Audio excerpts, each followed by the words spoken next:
في ضمن الثورة هذه التكنولوجية قابلت السيد عميد المهندسين سي محسن غرسي.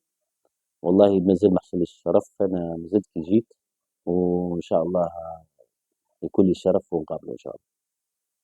يعني أنا نشكركم على الاستضافة هذه، إن شاء الله تكونوا طرف باش توصلوا الثورة التكنولوجية اللي عملناها في تونس، وتكونوا طرف في نشر هذا المحتوى النظيف اللي نوعيوا به في الناس بأهمية الذكاء الاصطناعي، لأنه الذكاء الاصطناعي هو أداة باش ينجح الإنسان، مش حاجة باش تسيطر عليه، لأنه نفس الفكرة هذه مسيطرة على برشا من الناس.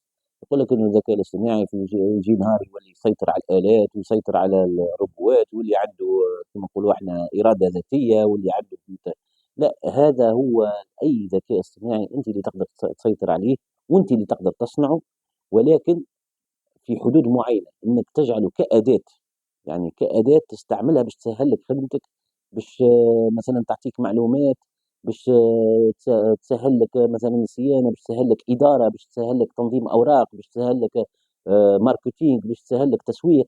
هو مجرد اداه.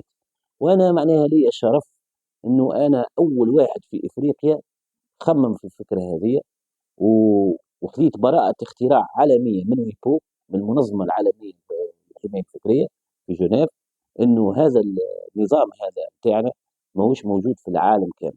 يعني الحمد لله انه واحد وصل للمرحله هذه، وانتم اول معناها قناه تهتم بالموضوع، ونشكركم على الموضوع هذا.